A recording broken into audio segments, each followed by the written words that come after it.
I opened my empty mailbox and felt the kind of quiet that isn't peaceful. 2 bank statements and my pension letter were due. Nothing. That night, my daughter-in-law Tara texted my son Evan in our family group. "We'll handle his bills. Less confusion." Before we continue, please subscribe and tell me where you're listening from. I am Howard McKay, 71, a man who used to believe trouble announced itself before it took a seat at your table. That theory dissolved the moment silence arrived uninvited, a choking, subtractive hush that made itself at home in the small, measurable absences of daily life. Like the mailbox at the end of my warped concrete drive, white enamel, flag chipped from 6 winters, numbers peeling, door warped by the knuckles of a dozen postal clerks and 1 persistent raccoon. It was 7:22 a.m. on a Thursday, a time I could set my heart by, and the box was empty. Not simply between deliveries, but a surgical vacancy, the way a recently amputated limb leaves behind a whisper of itself. I stood in my fraying slippers, robe cinched twice at the waist, and stared at the slantwise shadow the box cast over the frost-glazed weeds. The morning sun, all glare and no heat, skated off the neighbor's minivan and hit me full in the face. I'd been waiting for 2 statements, bank and brokerage, same every month since Carol passed, and the annual pension adjustment, the one with the blue ink signature. All 3 were due, and all 3 were absent. A precision that suggested orchestration, not accident. The echo of absence hummed up my arm as I shut the lid. My hands, scarred and stippled with the bruises of age, gripped cold steel. I ran the math. 2 days since the last delivery, 4 neighbors' boxes unmolested, 3 mailers for pizza coupons on the ground by the curb. Our carrier, the same compact woman with the buzz cut for years, never skipped. I checked the ground again. Nothing. I closed the door slowly, listened to the hollow clap, and took inventory of the morning. This is how a man is unmade, incrementally, subtraction by subtraction. I walked back to the house. My house paid off in '95, stucco the color of old egg yolk, windows always clean, and let the quiet in before I turned the knob.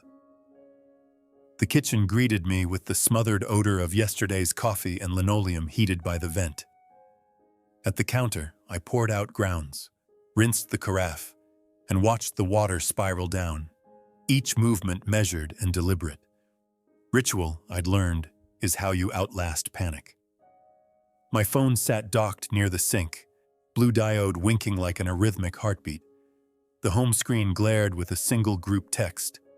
Family, core. I tapped it open and read the thread. My daughter-in-law Tara, always the project manager even when no one asked her, had messaged at 6:43 a.m. Evan and I will handle his bills this month. Less confusion. We'll update. Beneath it, my son Evan replied with a thumbs up. No words, the digital equivalent of a shrug. For a long time I stood motionless, hand braced on the faux granite countertop, rereading the line until my eyes stung. The syntax was typical Tara, passive, soft-pedaled, presented as a favor and not an edict. Less confusion, she wrote, as if clarity were an affliction I carried from birth. When I'd had my knee replaced, it was Tara who revised my pharmacy password, installed her banking app on my phone, and suggested I consolidate the paperwork. She was always at the ready to solve my problems before I'd finished articulating them. Evan, a man of few words and even fewer interventions, let her lead, as was his habit. I shut the phone off, dropped it face down on the counter, and let my thoughts spiral for one count of 20. Then, because nothing good comes from protracted paralysis, I performed the triage, checked the bill drawer, nothing out of place, inspected the paper shredder for fresh detritus, only the remains of a Kroger circular, and then, with the caution of a man defusing a bomb, opened my browser and logged into the bank. Password: the year my father died. Security question. Model of your first car.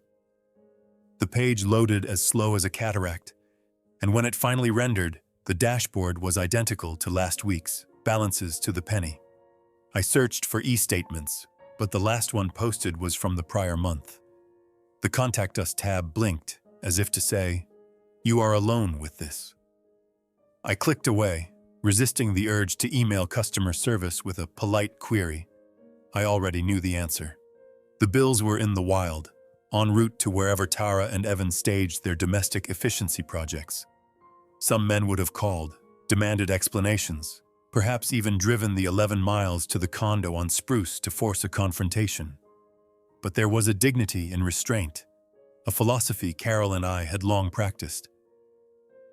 "You learned more," she'd said, "from watching people rewrite the world around you than you did from asking them to explain. Let them commit to the story before you offer the correction." By 9:10, I had completed my morning circuit. Coffee reheated, toast browned to uniformity, vitamins lined up by color and size. I sat at the kitchen table, the only seat that gave a clean line of sight to the driveway, and ran the morning again in my head. The mailbox, the emptiness, the message, the missing pieces. I poured my coffee, sipped, and remembered with unwelcome clarity the years I'd spent smoothing over family messes. All the times Evan's truck broke and needed a cosigner, or when Tara needed a bridge loan for a second maternity leave because Evan's hours were all over the place. How the grandkids' dental work had been put on my Amex for points, then paid off 6 months late. I kept a ledger, not for the money, never for the money, but for the balance sheet of human character. Kindness extended, obligation returned. I always thought the debts would settle eventually. What I'd never expected was that the children I'd raised would become the creditors, and I the collateral. The sun crept up the kitchen window, washing out the world beyond. I stared into my coffee and tried to remember the last time someone had asked me what I needed, not what I could spare. The answer did not arrive. Instead, I rehearsed my reply for the next inevitable group message. I would respond with a simple, "Noted." Not angry, not grateful, simply noted, as one documents the loss of a small, irreplaceable thing. At 10:22, the mailman's truck rattled up the curb, paused at the foot of the drive. I watched from behind the curtain as she reached for my box, opened the lid, paused, and shut it empty. She shrugged, a gesture I recognized from my own son, and motored off, the engine noise dissolving into the great suburban hush. I waited for the echo of the door's hollow clap to fade. Then, very slowly, I started a fresh pot of coffee. In the absence of what was owed, I would create a new routine, a bulwark against the erosion. One cup at a time, I would keep a record of what was taken, and what, if anything, returned. I do not believe in generational curses, but it's true that some patterns fossilize before you realize you're stepping in them. For 40 years, I kept this roof over our heads, a phrase people use lightly, as if it meant nothing more than keeping water from the living room carpet. In practice, it meant being the first to rise and the last to sleep, listening for the subtle cough of the furnace at 2 a.m., the loose flap of siding in March wind, the soft, insistent leak of a trap left untightened by a plumber with too much else to do. It meant weekends with tar and aluminum ladders, knuckles bled raw by sandpaper and shingle. Most of this work went unseen. Its only evidence the absence of crisis. Carol understood in her way, but even she sometimes wished I'd spent more time on the couch and less time troubleshooting entropy. I believed, still do, that love expresses itself in fortification. When Evan was born, I picked up a third shift at the plant. I learned to sleep in 20-minute increments, like a fox under siege. The overtime paid for orthodontia, swim lessons, and then, much later, for the mistakes you can only see with 20 years hindsight. When his first car quit after 6 months, I co-signed for the replacement, wrote off the hit to my credit, and told myself that debt was how men built legacies. I sold my camera kit, the only vanity I permitted myself in those years, to cover Evan and Tara's rent the winter his job fell through. I never asked for repayment, because some debts are meant to remain in the family, the interest compounding invisibly until it crystallizes as regret. By the time Carol's diagnosis arrived, multiple myeloma, a phrase that sounds like a villain's alias, I had grown so proficient at maintenance that I missed all the signs of her decline. The afternoon I found her on the kitchen floor, smiling with a kind of deranged apology, as if she'd dropped a jar of pickles, was the day I realized some leaks you cannot patch. I learned the rhythm of waiting rooms, the geometry of cheap chairs, the slow drip humiliation of explaining over and over that you are not her brother or her neighbor or the hospice chaplain. Every night, I inventoried her medications, sorted them by color and size, measured water to the milliliter, documented her bowel movements with the rigor of a forensic accountant. At the end, the only task left was to hold her hand and narrate the dissolution of her body back into air. When she finally left, she took the oxygen machine's phantom sigh with her, and the house exhaled for the first time in months. Evan and Tara visited, but never for long, always with a casserole and a crisis. "We can take care of things, Dad," was their battle cry, which meant they would swap the utilities into their names, set up autopay, and forget to tell me until the second overdue notice arrived. The first winter after Carol's death, they rescued my Wi-Fi password so I wouldn't have to remember it. They upgraded my thermostat, then disabled the manual override. My independence shrank in increments, always presented as an act of mercy. What I never anticipated was that someone would start harvesting my mail like ripe fruit from a tree left unattended. I joked about porch pirates, but the real predators were always the ones you left a spare key for. That morning, I took inventory of every item in the kitchen. 12 clean glasses stacked in the cabinet, 5 plates, 3 mugs, and an unopened bag of bakery bread, thick with preservatives and taste only Carol would have tolerated.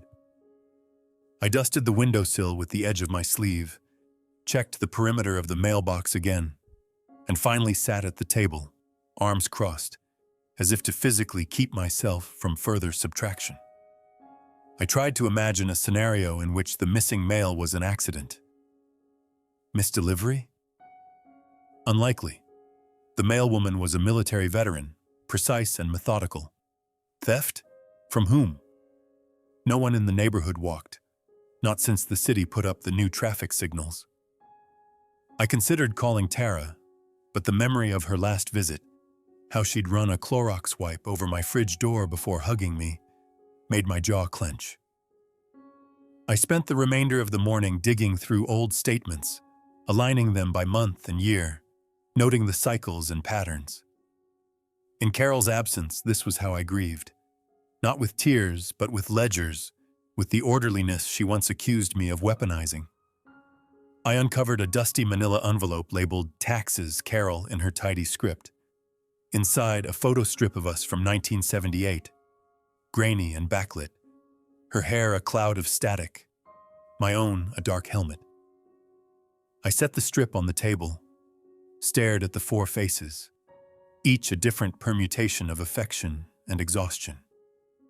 By noon, the weight of emptiness had condensed into something hard and sharp behind my sternum. I poured a glass of water, sipped it slowly, and watched the condensation bead and run down the side. Then, because habits are the only ballast against futility, I dressed, button-down shirt, sleeves rolled, pants with the permanent crease. I locked the front door, checked the knob, checked again. Only then did I permit myself a final glance at the mailbox. Still empty. At 2:40, I received another text from Tara. "Let us know if you need anything." The smiley face landed with the force of a slap. I did not respond. Instead, I swept the floor, took out the trash, and resolved that tomorrow I would go to the post office in person. I would look the clerk in the eye state my name, and request the forwarding record. There would be a paper trail, and in it, I would find the evidence of my own erasure. Even as I prepared, I knew it was futile. Some betrayals are so obvious, so coldly executed, that to expose them is only to dignify them with attention.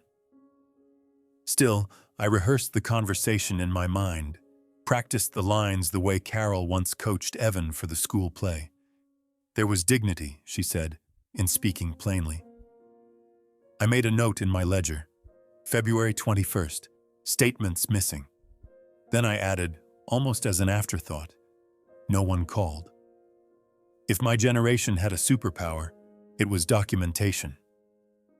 I learned early that you could outmaneuver almost any adversary, be it a billing office, a city inspector, or a passive-aggressive daughter-in-law, by mastering the chain of evidence. Paper was bulletproof if wielded correctly. Even as the world digitized around me, I kept my tools sharp. Legal pads in bulk, 3 kinds of highlighter, a scanner I'd installed myself when my fine motor skills were steadier. The next morning, I woke before 6 and made a list. 1. Confirm mail forwarding. 2. Check informed delivery. 3rd, review bank correspondence. 4. Secure physical records. As I watched the coffee maker spasm through its cycle, I felt a strange lightness, anger metabolized into purpose, dread honed into a surgical instrument.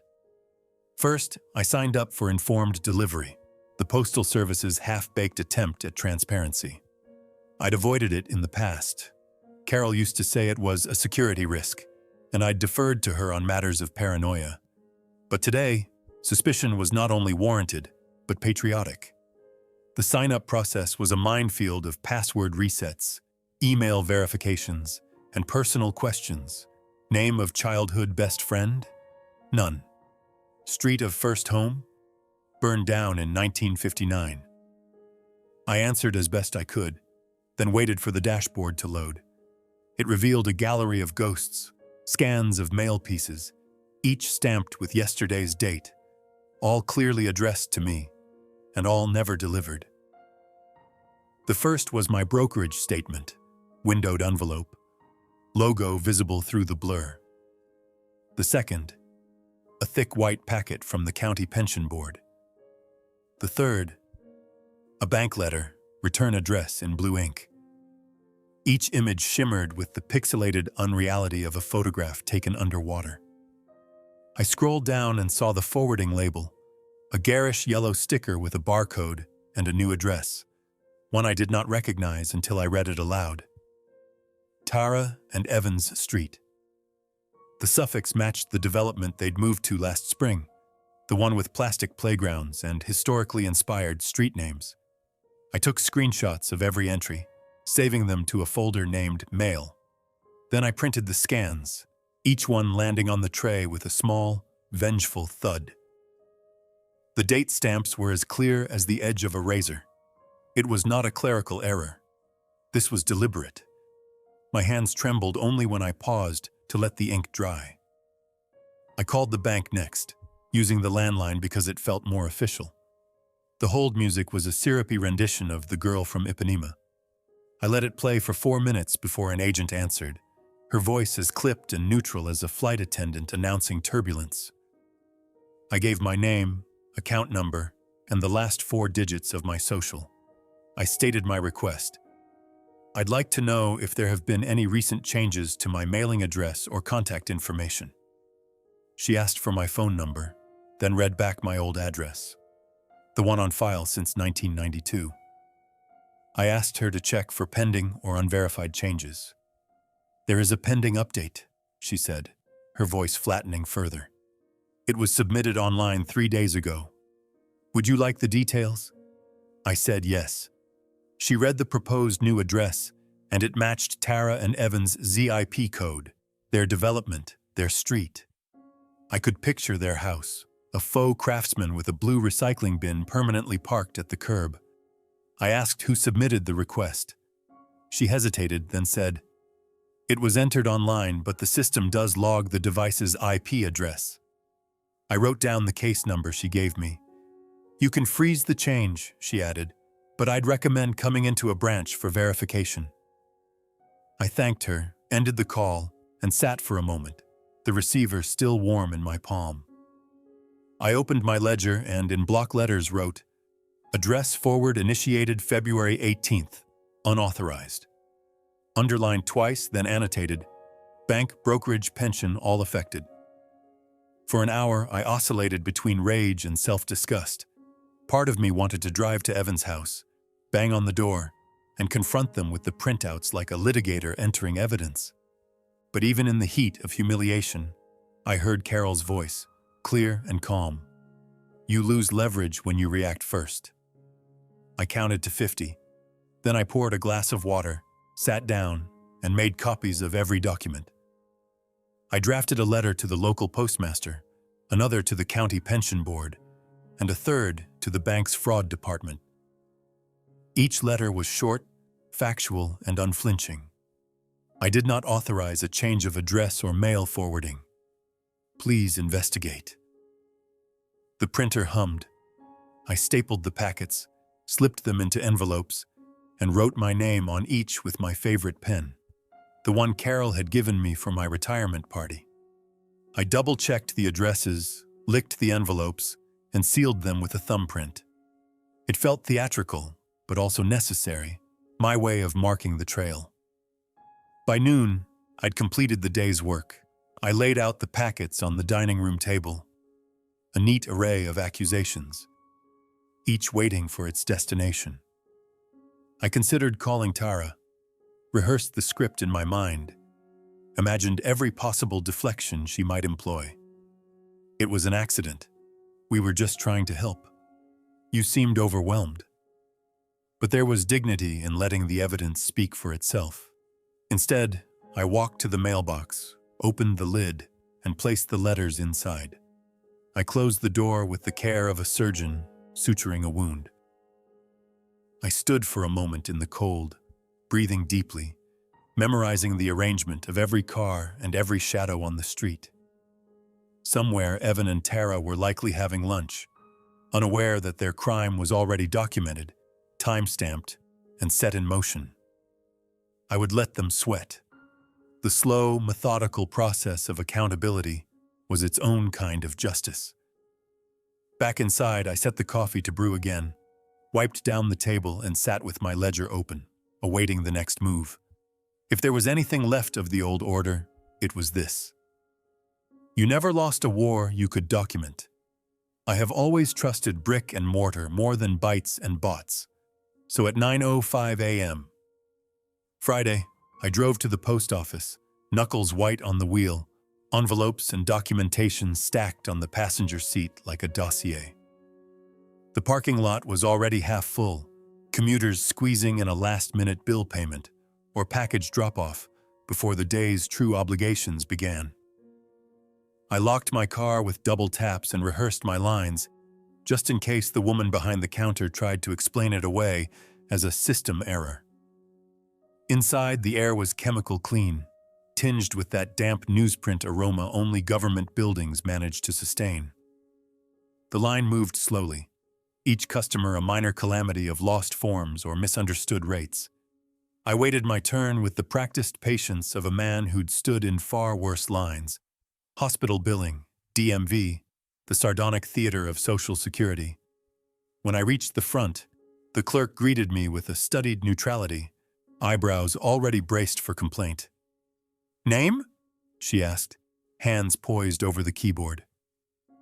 "Howard McKay," I said. "I need to check the status of a forwarding order." I didn't submit it. She nodded, unconcerned, and clacked out the search. "Address?" I gave it, then waited as she squinted at the monitor. "There is a forward in place, maintenant," she confirmed, "effective 5 days ago. Requested online." I let the silence stretch, hoping she would register the injustice of it. She did not. "I need it canceled immediately," I said, "and my mailbox held for in-person pickup until further notice." She typed again, this time with more force. "We can flag the account," she said. You'll need to sign here. Bring ID every time until the investigation's complete. I slid my license across the counter, then added the sheaf of printouts. She barely glanced at them, only tugging the top page to scan the barcode. Do you want to file a formal report? She asked. Yes, I said, louder than necessary. I want this investigated. She clicked a few more boxes, then reached under the counter and produced a small, battered card. U.S. Postal Inspection Service, it read, with a toll-free number in dense, uncompromising type. She also handed me a form, already half-filled from muscle memory. Describe the issue. Include dates, locations, and any persons of interest. I scrawled my information with the institutional pen, making sure my phone number was legible, then wrote it again in the margin for good measure. When I slid the form back, she gave me a nod, half respect, half acknowledgement that our business was done. She printed out a receipt. Case number 456-2297.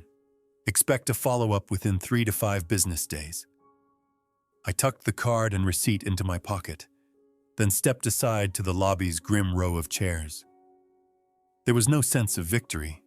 If anything, the act of reporting made the fraud more real, more irreversible. I watched as an old man struggled with the parcel kiosk, flanked by a woman who kept checking her phone. Every person here, I realized, was at the mercy of the same invisible machine that had eaten my mail. After a moment, I stood, collected my composure, and walked back to my car. I sat there for a long while, reading the case number over and over. I called the inspection service as instructed and left a message in the firmest tone I could muster. This is Howard McKay. I am the victim of mail fraud, possibly identity theft. I have documentation. I want to be contacted directly. I repeated my phone number twice, each digit enunciated as if carving it into the memory of a particularly stubborn bureaucrat. On the way home, I stopped at the grocery for a loaf of bread and a half-gallon of milk.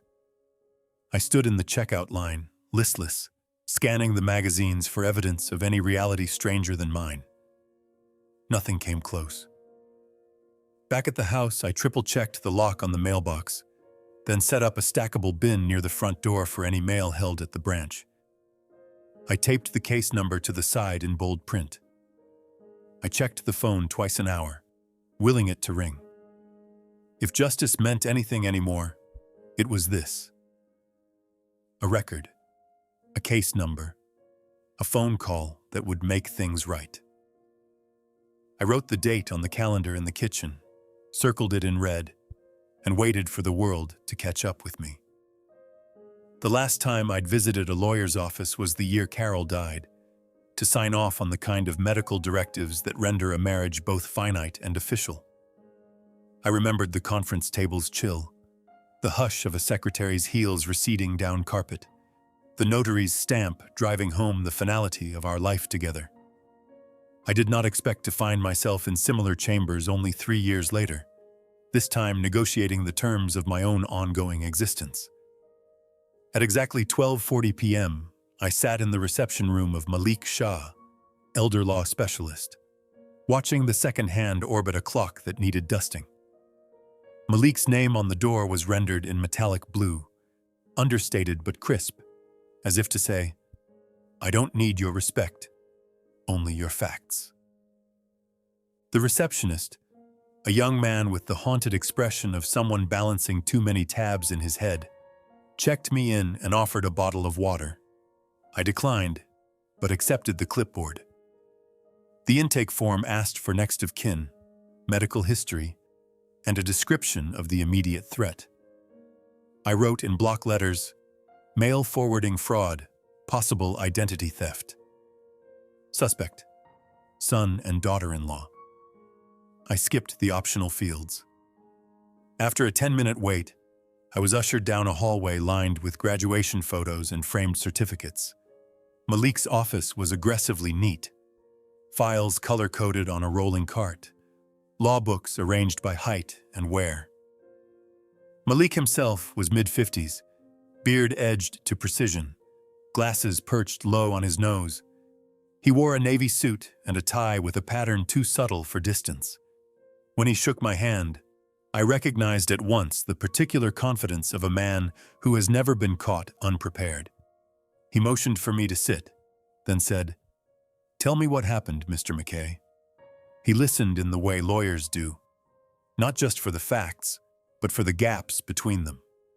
I explained the missing mail, the forwarded address, the bank call, and the cluster of unreceived statements. He nodded, making quick notes.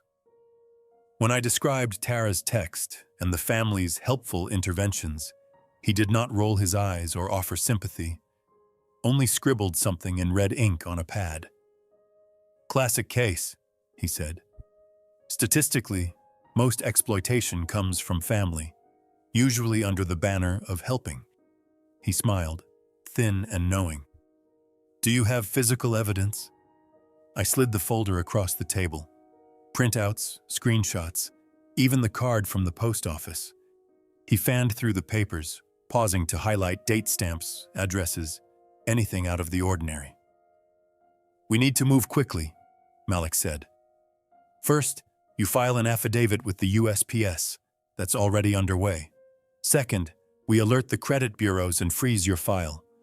Third, we send certified letters to every financial institution. Bank, brokerage, pension.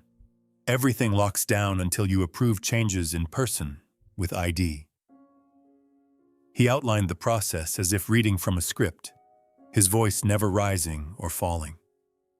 For a moment, I felt both reassured and embarrassed by the efficiency with which he reduced my calamity to a set of actionable steps. He spun his laptop toward me, navigated to the credit bureau websites, and together we filled out the fraud alerts. Each form demanded personal trivia and a 6-digit PIN I would never remember. Malik had me write the codes in 3 separate places on the intake form. "Redundancy is key," he said. "This is the part people usually mess up." He called my bank's fraud line, patched me in, and waited while I recited my case number. The agent, more formal than the one yesterday, said, "We've added an in-person password to your file. All transactions require it." She spelled out the process. No wire, no ACH, no beneficiary change without both my physical presence and a photo ID. They also attached a 24-hour cool-off period on any transfer over $5,000. "That's a new feature," Malik explained when the call ended. "Lots of retirees get tricked into draining their own accounts." He seemed both amused and resigned. The brokerage firm was even more rigorous. Voice print authentication, 2-factor tokens, a barrage of security questions. When the process finished, I felt both more secure and strangely exposed, as if the layers of protection only confirmed my new status as a vulnerable party. Malik leaned back in his chair and folded his hands. "Now the offensive play. We send a cease and desist to your son and daughter-in-law, naming them directly. We also demand preservation of any device or account used to initiate the forward. It's not criminal yet, but it could be. The key is documentation, always documentation." He printed the draft letter, slid it across for my approval. The language was both icy and surgical. Immediate cessation of all mail and account forwarding activities. Preservation of electronic evidence. Failure to comply may result in civil or criminal liability. I signed it, my hand steadier than expected. He asked if I wanted to notify Evan and Tara by phone. "Paper first," I said. "Let them read it before they try to spin it." Malik nodded, satisfied. "You're handling this well, Mr. McKay." Most clients get emotional. You're clear-eyed. That helps. He wrote his cell number on the back of a business card and handed it over. "Call if they contact you directly, or if any new mail goes missing." He stood, shook my hand again, and walked me back to reception. On the way out, I saw a chart taped to the wall. Victim rights, step by step. For a moment, I wondered which step described me best. I drove home on autopilot, the radio tuned to static. In the kitchen, I made a sandwich and ate it over the sink, not bothering to clean up the crumbs. I opened my ledger, wrote, March 1st, Malik Shah, all accounts locked, C&D sent, credit frozen. I added, no contact from Evan or Tara. I stared at the line for a long while, then wrote in the margin, paper carries this. Monday arrived with a cold snap, the kind that cracks your knuckles and makes the morning news read like a ransom note. I slept fitfully, the phone by my pillow, ready for either a crisis or an apology, neither of which came by dawn. I spent the first hour of the day checking the mailbox, the porch, and the email for any sign of retraction or remorse from Evan or Tara. There was nothing. Just the digital report from USPS informed delivery, now correctly showing my address, and a confirmation from Malik. Cease and desist letter sent via certified mail, signed for at 11:04 a.m. At 9:17, my phone rang with a number I did not recognize. The voice on the other end introduced herself as Inspector Lydia Baines, U.S. Postal Inspection Service. She spoke in a clipped, professional cadence, the kind I trusted more than most. She asked if I had a few minutes to review the case. I cleared my throat and said yes. She confirmed the forwarding order had been initiated online, authenticated by a device with an IP address traceable to Evan and Tara's neighborhood. They'd flagged the activity as suspicious after my visit to the post office. The forward was canceled, effective immediately. All subsequent mail would be held at the branch for pickup. They preserved the digital logs and referred the case to the county district attorney for potential elder exploitation or mail tampering. It may take a few weeks, she said, but you'll get updates. I thanked her, then asked point blank if it was worth pursuing criminal charges. She paused, then said, we see this a lot, Mr. McKay. It's rare anyone actually goes to jail, but the record matters. It helps keep people honest. I said I understood, though I doubted honesty could be manufactured after the fact. An hour later, my bank called to say they'd reversed the address change, reissued my debit card, and flagged my profile as branch only for any future updates. The woman on the line congratulated me, as if I'd won a prize for vigilance. She recommended a password manager. I declined. The pension office's response was less congratulatory but more practical. They confirmed my mailing address, offered to hold checks for pickup, and gave me a direct number in case of further interference. It was all so civilized, so dryly procedural, that I almost missed the insult beneath it.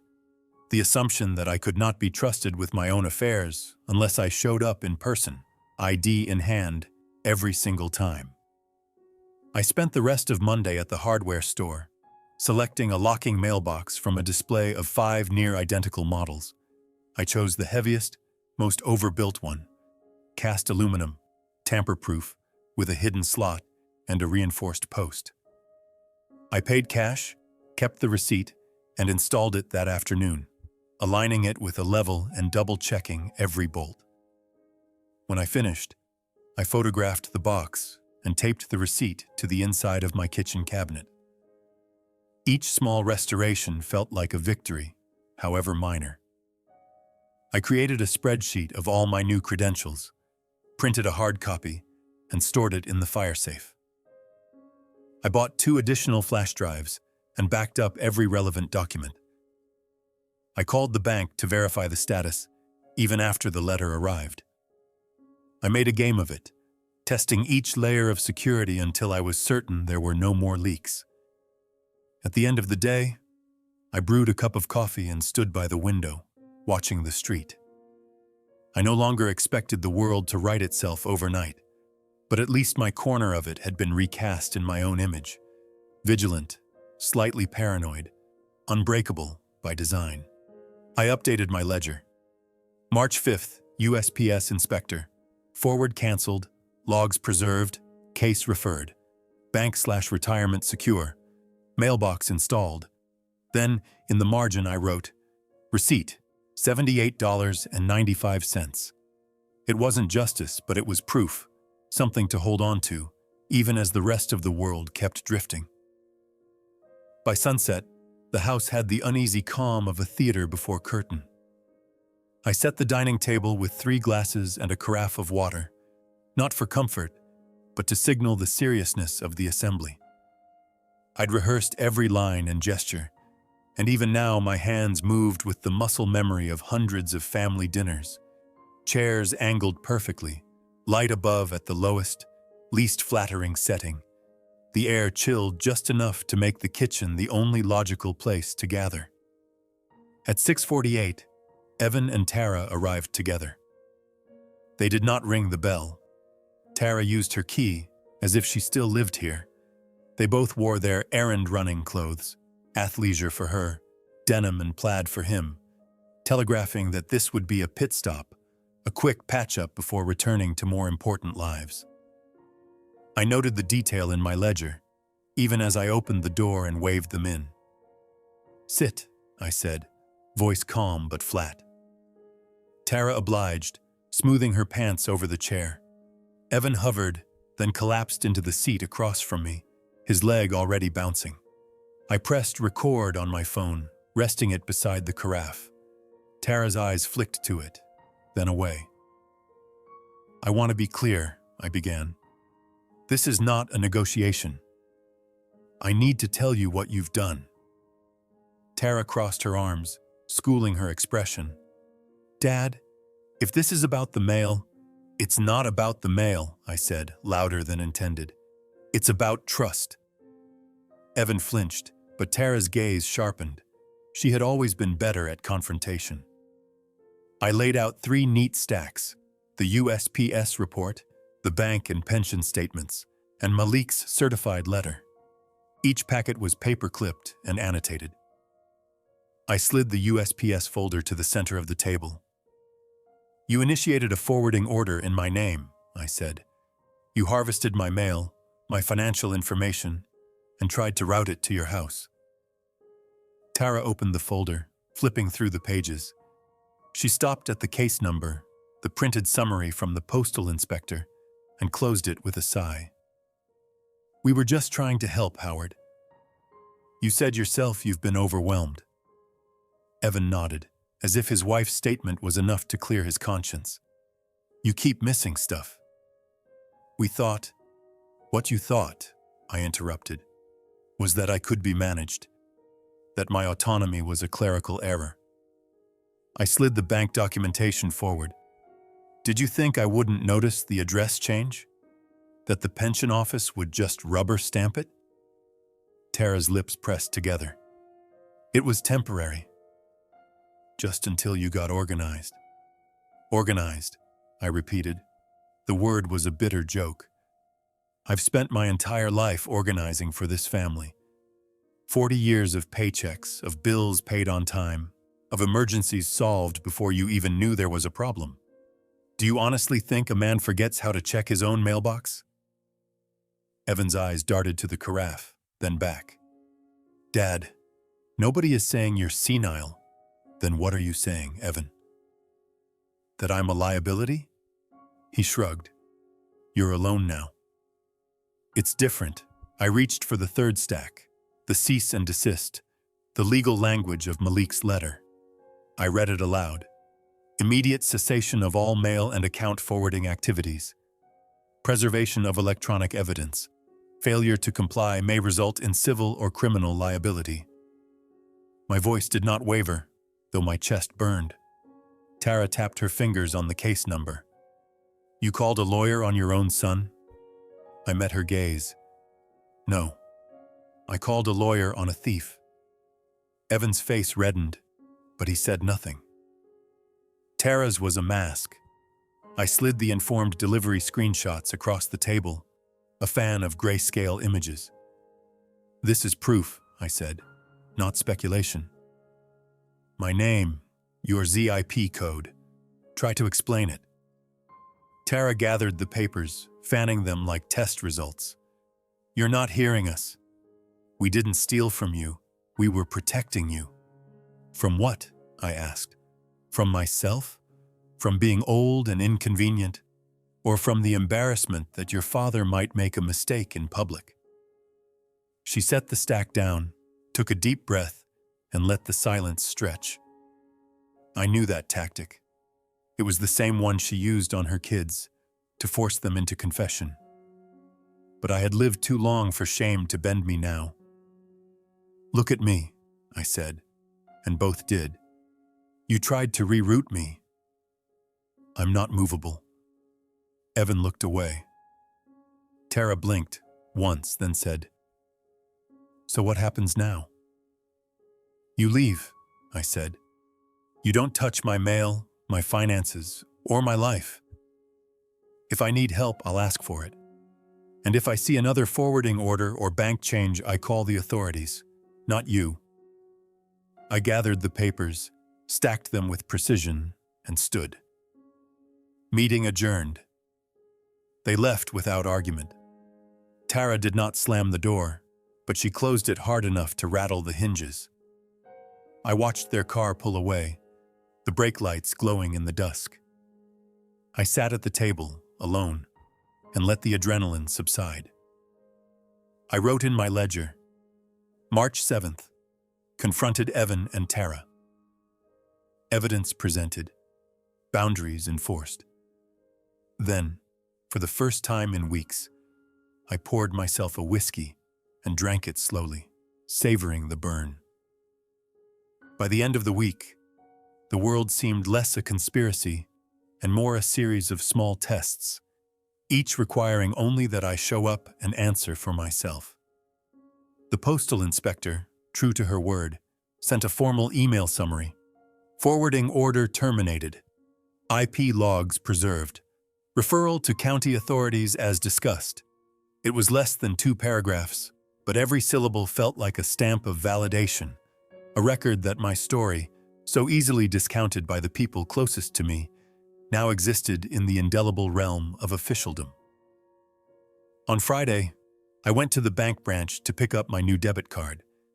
The manager, a man about Evan's age, greeted me by name and asked for the in-person password before even discussing my account. When I answered, he smiled, a real one, not the synthetic customer service grimace, and said, "Glad to see you back in control, Mr. McKay." He walked me through the new security features, handed over the card in a branded sleeve, and shook my hand as I left. I recorded the moment in my ledger. March 10th, bank resecured, recognized by staff. The pension office required a trip downtown, a bus ride I'd avoided for years. I dressed in my best shirt, pressed the collar, and made the journey with a copy of every relevant document in my briefcase. At the counter, the clerk stamped my address verification form with an old-fashioned "received" in blue ink. I signed the document, and the clerk congratulated me on my proactive approach. I felt absurdly proud. Back home, I moved all documentation into the fire safe. I lined up each folder, labeled with the case number or action date. I taped the USPS card to the inside door, right next to Carol's old insurance policy and a photo of us from our 25th anniversary. It felt like a shrine to self-preservation. That afternoon, I sat at the kitchen table and wrote a letter to Evan. I kept it brief but precise. Evan, here are the rules. 1. Family dinner on Sundays, 2 p.m. You are both welcome. 2. No discussion of money, mail, or my accounts, unless Malik Shah is on speaker and we have documentation. 3. No surprises, ever. I am not angry, only disappointed that you thought I could be rerouted. Love, Dad. I left the letter unsealed but placed it on the entry table, ready for the next visit. For the first time in years, I felt like I'd fortified my boundaries not just with locks and codes, but with the unassailable power of my own intent. I poured a glass of water, sat by the window, and watched the sunset, letting the silence settle in like the closing argument of a long, bitter trial. Justice, for me, was never about headlines or handcuffs. It was the plain satisfaction of a mailbox that locked, a dashboard that listed my name and no one else's, a folder full of correspondence that led only to me. There would be no arrests, no talk show interviews, no viral story about the plucky retiree who beat back his own children. Just the quiet documentation that I had survived another small assault on my personhood. On Sundays, Evan and Tara arrived for dinner. We ate roast chicken and mashed potatoes at my table, the conversation boxed neatly into sports, weather, and the latest mishaps of the grandkids. Evan brought a pie. Tara set the table, careful not to move my place settings. Sometimes they lingered after, helping clear plates or walking the yard, but never asking about my finances or offering to help with the mail. Each week I added to my ledger, a note about the meal, a scorecard of what was said and unsaid. I kept the records in triplicate, just in case. I still forgot things sometimes. The timer on the oven, the name of a neighbor's dog, the year Carol and I drove to the Grand Canyon and spent the night shivering in a tent. But I never forgot the lesson. You do not let other people rewrite your address, literal or otherwise. You do not let anyone move you by moving your mail. On clear mornings, I stood at the curb, checked my mailbox, and watched the sun rise over the roofs of houses built after mine.